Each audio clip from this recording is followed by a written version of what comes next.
अल्लाह के रसूल सल्लल्लाहु अलैहि वसल्लम ने फरमाया है कि बच्चों को 7 साल की उम्र से तालीम देना शुरू कर दो।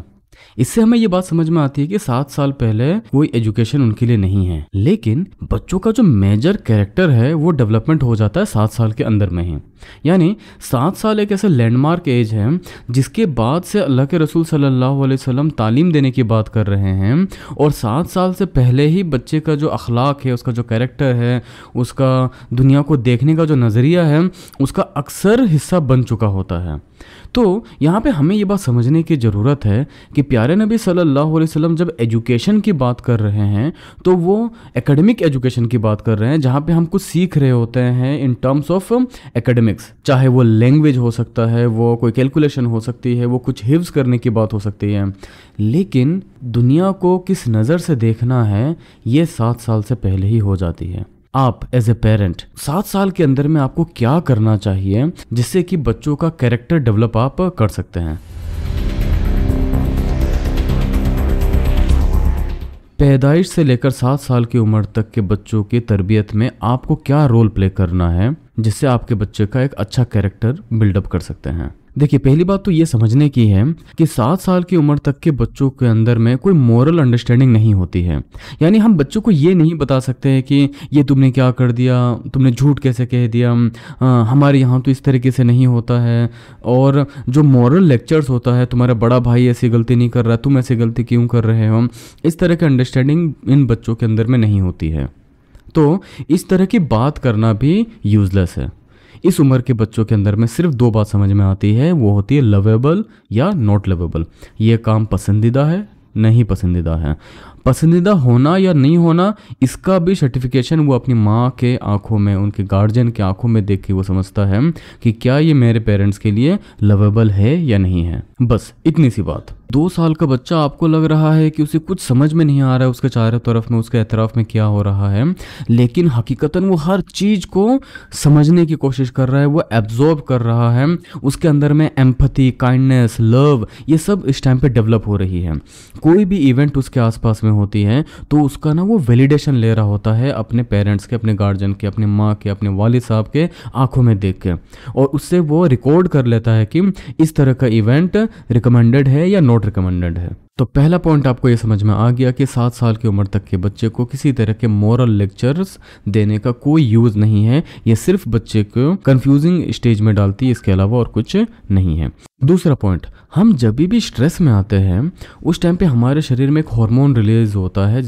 अब ये हार्मोन क्या करता है कि आपको फिजिकली बहुत ही ज़्यादा कॉशियस बना देता है। आपकी आंखें, आपके शरीर, आपके जो फिजिकल जेस्चर्स को रेगुलेट करने वाली सारी चीज़ें एक्टिव हो जाती है। साइमल्टेनियसली उसी वक्त में आपके जो सर्वाइवल के और सस्टेनेंस के और डेवलपमेंट के जो ऑर्गन्स हैं, जैसे कि ब्रेन हो गया, आपका लीवर हो गया, किडनी हो गया, और जो इंटरनल ऑर्गन्स हैं, उन सब चीज़ें उसी रेशियो में कम एक्टिव हो जाती है। यानी कि यहाँ पे एक्टिवनेस और डीएक्टिवेट का क्या डिफरेंस है कि उनमें कितनी ज़्यादा ऑक्सीजन सर्कुलेशन हो रही है, और वो कैसे हो रहा है, ब्लड सर्कुलेशन के थ्रू।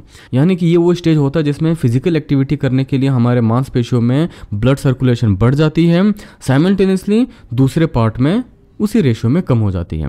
अब अगर हम अपने बच्चे को कभी भी स्ट्रेसफुल सिचुएशन में लाते हैं, वो एक ऐसा स्टेज होता है जब बच्चे का ब्रेन में ऑक्सीजन नहीं पहुंच रही होती है, यानी कि ब्लड सर्कुलेशन कम हो चुकी होती है, और ये बच्चे के डेवलपमेंट में अफेक्ट करती है। इसमें तो एक बात साफ समझने की है कि इस उम्र के बच्चे को झड़कना, डांटना और फिजिकल अब्यूज़ तो बिल्कुल ही मना है, बिल्कुल ही नहीं कर सकते आप फिजिकल अब्यूज़। हम जब बच्चों को मार रहे होते हैं, हकीकतन हम सिर्फ अपने गुस्से को शांत कर रहे होते हैं। ये कोई तरबियत का हिस्सा नहीं है कि हम बच्चों को मार के तरबियत कर रहे नहीं, क्योंकि जब हम मार रहे होते हैं तो एक्चुअली वो उनका जो रिसीविंग पावर होता है, वो जो कुछ चीज़ को समझने की कैपेबिलिटी होती है, वो तो वैसे ही क्लोज हो चुकी होती है। हम जब लाउड वॉल्यूम में बात कर रहे होते हैं बच्चे के साथ, यानी कि चीख पुकार रहे होते हैं हम, उस टाइम पे बच्चा इतना ज़्यादा घबरा जाता है, इतना स्ट्रेसफुल सिचुएशन में आ जाता है, और इस स्ट्रेस का पहला इफेक्ट यही होता है कि उसको कुछ भी समझने की कैपेसिटी ख़त्म हो चुकी होती है। फिर उसको कुछ समझ में नहीं आ रहा होता कि मेरे आसपास क्या हो रहा है। अब हम उसको पहले तो इस स्टेज में ले आए कि उसे कुछ समझ में ना आए, फिर उसके बाद हम उसको डांट रहे हैं या फिर मार रहे हैं। ये उनके अपब्रिंगिंग में बहुत बड़ा डिजास्टर होता है, नुकसान होता है। हमें ये चीज़ नहीं करना है। अब दो चीज़ तो समझ में आ गई है कि क्या नहीं करना है। पॉइंट नंबर 1, हमें बच्चों को मोरल लेक्चर्स नहीं देना है। नंबर 2, हमें बच्चों को किसी भी तरह का स्ट्रेसफुल सिचुएशन में नहीं डालना है। तो करना क्या है? पॉइंट नंबर 3 है कि हमें अपने बच्चे के अंदर में क्या कैरेक्टरिस्टिक्स डेवलप करना है, इसको पहले हमारे दिमाग में इसका कॉन्सेप्ट क्लियर होना चाहिए। जब हमें इस बात का कॉन्सेप्ट क्लियर है कि हम उनसे क्या एक्सपेक्ट कर रहे हैं, हम क्या चाहते हैं, तो वैसा ही लवेबल सर्कमस्टांसेस उनके इर्द गिर्द हमें क्रिएट करना है। यानी हम चाहते हैं कि हमारा बच्चा एक अच्छा रीडर बने, या फिर एक स्पोर्ट्स पर्सन बने, या बहुत अच्छा शेफ बने, या whatever that we want him or her to become. हम रेदर कि उसके उनको ट्रेन करें, हमें चाहिए कि उनके सामने वो सर्कमस्टांसेस क्रिएट करें, उनके सामने हम वो करते हुए दिखें। जब बच्चे हमें देखेंगे कि अजान होती है तो वालदा वज़ू करने लग जाती है, वालिद साहब वज़ू करके टोपी लेके मस्जिद चले जाते हैं, बच्चे को अपने आप इस बात को समझ में आ जाती है कि नमाज पढ़ने की चीज़ होती है, मर्द मस्जिद में जाके पढ़ते हैं और मेरी जो माँ है, जो लेडीज़ है, वो घर के अंदर में नमाज पढ़ती हैं। अगर हम खुद नमाज नहीं पढ़ेंगे और बच्चे को अगर हम इम्पोज करेंगे नमाज पढ़ना, तो ये एक इम्प्रैक्टिकल तरीका है, ये कभी भी कारगर नहीं होगी, प्लस बच्चे के डेवलपमेंट में बहुत ज़्यादा नुकसानदायक होगा।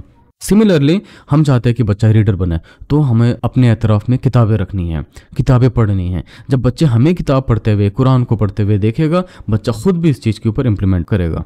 जब बच्चा हमको दिन भर टीवी में या सोशल मीडिया में देखेगा, तो बच्चा भी वही चीज़ को कर रहा होगा। बस हम अपने बच्चे को जैसा देखना चाहते हैं, उनके सामने वैसा ही एनवायरनमेंट हमें क्रिएट करना है, वही चीज़ उसको करता हुआ दिखना चाहिए कि आप वही चीज़ कर रहे हैं। आपकी बातों में इंस्ट्रक्शन होने के बजाय आपके आमाल में इंस्ट्रक्शन होना चाहिए। मिसाल के तौर पर आपको 2 लैंग्वेज आती है, हिंदी और इंग्लिश। आप चाहते हैं कि आपका बच्चा इंग्लिश में बातें करे, तो जब भी आप अपने बच्चे के पास जाते हैं और उससे बात कर रहे होते हैं, जो कि शायद 3 साल का या 4 साल का बच्चा है, अभी उसका लैंग्वेज डेवलप हो रहा है, और आप हमेशा उससे इंग्लिश में बातें कर रहे हैं, लेकिन एज ए पेरेंट्स आप लोग आपस में, यानी कि मदर एंड फादर, वो आपस में क्या कर रहे हैं? हिंदी में बातें कर रहे हैं। इवन बच्चे के जो बड़े भाई है, बड़ी बहन है, उनके साथ पेरेंट्स हिंदी में बातें कर रहे हैं। लेकिन आप इस बात का बहुत ज़्यादा ख्याल करते हैं कि जब भी अपने बच्चे से, यानी कि वो 2 साल का 3 साल का बच्चा है, उससे जब भी इंटरेक्ट करते हैं तो आप इंग्लिश में बातें करते हैं। आप इस चीज़ को ना एक्सपेरिमेंट करके देख सकते हैं कि जब आपका बच्चा बोलना शुरू करेगा तो वो हिंदी में बोल रहा होगा, वो इंग्लिश में नहीं बोल रहा होगा। आपने तो बच्चे से हमेशा इंग्लिश में बातें की, लेकिन चूंकि आप आपस में हिंदी में बातें कर रहे थे, तो आपका बच्चा finally as a Hindi speaker develop हो रहा है। हाँ, इंग्लिश के भी वो कुछ टर्म सीख लेगा, लेकिन उसका फर्स्ट लैंग्वेज हिंदी ही होगा। इससे ये पता चला कि हम बच्चे को क्या कहते हैं, क्या इंस्ट्रक्शन देते हैं, क्या सिखाते हैं, उसके बजाय बच्चे के सामने हम क्या कर रहे होते हैं, क्या बोल रहे होते हैं, वो ज़्यादा इफेक्ट करती है। तो बस छोटे बच्चा है, बहुत ज़्यादा प्रेशर नहीं देना है। इन 3 बेसिक चीज़ों का हम ख्याल करेंगे। 7 साल तक की उम्र के बच्चे के लिए इतना ही काफ़ी है। हमें नंबर 1, बच्चे को कोई भी मोरल लेक्चर्स के साथ उनको इम्पोज करके उनसे ये एक्सपेक्टेशन नहीं रखना है कि हमारे एक लेक्चर से बच्चे के अंदर में मोरल डेवलप हो जाएगा। नहीं, बच्चे को सिर्फ लवेबल और नॉट लवेबल समझ में आता है, वो आपके रिस्पॉन्स से उनको समझ में आता है। आप जैसा किसी भी एक चीज़ को लवेबल बताते हैं, उनके लिए वो लवेबल होता है, दैट्स ऑल। स्ट्रेसफुल सिचुएशन किसी भी चीज़ के लिए, वो अल्फ़ाबेट सिखाने के लिए ABCD और क ख ग घ और अलिफ बा ता सा, आप अपने बच्चे को इतना स्ट्रेस दे देते हैं कि वो कैरेक्टर तो शायद 2-3 साल के इंटरवल में सारे के सारे सीख चुका होता है, वो सारे नंबर सीख जाता है, लेकिन उसका मेंटल ग्रोथ में बहुत भयंकर इफेक्ट होता है। ये बात आपको आपके स्कूल वाले नहीं बताते हैं, वो जो प्ले स्कूल और नर्सरी और LKG UKG वाले इस बात को नहीं बताते हैं। वो तो आपको रिजल्ट दिखाने के लिए कि देखिए हमारे स्कूल में आपने बच्चों को पढ़ाया, तो आपके 4 साल के बच्चे को हमने सारे इंग्लिश के अल्फ़ाबेट सिखा दिए, हिंदी के अल्फ़ाबेट सिखा दिया, और आप कहेंगे वाह वाह, और आप दूसरे पेरेंट्स को जाके बताएंगे कि देखो इनके स्कूल में जाने से हमारे बच्चे ने इतने कैरेक्टर सीख गया, आप भी अपने बच्चों को भेजो। और ये सिर्फ एक फाइनेंशियल गेम है और कुछ नहीं है। वो अपना इसी तरीके से मार्केटिंग करना चाहते हैं, चाह रहे हैं, कर रहे हैं। आपके बच्चे के मेंटल ग्रोथ को हैम्पर करके वो अपनी मार्केटिंग कर रहे हैं, और हम भी इसी धोखे में आ जाते हैं कि इसी को ही सही और सक्सेस और इसी को ही वो पैमाना मानने लग जाते हैं, जिसकी बुनियाद पर हम एक अच्छा स्कूल और बुरा स्कूल डिसाइड करते हैं।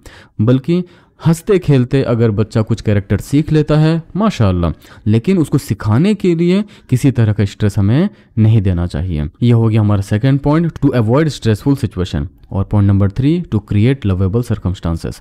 प्यार से, मोहब्बत से आप उसके माहौल इस तरीके से क्रिएट करना है जैसा आप अपने बच्चे को बनाना चाहते हैं वैसा आप खुद बन जाइए, उसको बन के दिखाइए। इंशाल्लाह इन 3 बातों का ख्याल रखते हुए जब आप अपने छोटे बच्चे की परवरिश करेंगे तो 7 साल की उम्र के बाद वो एज आ जाता है जब वो इंस्ट्रक्शन लेने लायक बन जाता है। उसका इतना मेंटल ग्रोथ हो चुका होता है कि अब आप उसको इंस्ट्रक्शन दे सकते हैं, उसको इवन माइनर पनिशमेंट आप दे सकते हैं और आप वो सारे के सारे चीज़ें कर सकते हैं जो अब ये करने का टाइम है। जो शायद आप एक 4 साल 5 साल के बच्चे के साथ कर रहे थे वो असल करने का वक्त है 7 साल 8 साल 9 साल का। मुझे उम्मीद है कि इस वीडियो से आपको कुछ बेनिफिट हासिल हुआ होगा। अगर हुआ है तो प्लीज़ लाइक कीजिए, शेयर कीजिए। इस तरह की वीडियोस को बनाने से पहले मैं इंटेंस रिसर्च करता हूँ। आपके पास एक रिसर्च फुल कंटेंट लाने के लिए, एक वैलिडेटेड कंटेंट लाने के लिए बहुत सारे एफर्ट्स होते हैं। आपको तो बस इसे लाइक करना है और कुछ नहीं, अपने लाइफ में इंप्लीमेंट करना है और शेयर करना है। मुझे उम्मीद है कि इतना तो आप कर ही लेंगे। जज़ाकल्लाह खैर। अस्सलामु अलैकुम व रहमतुल्लाह।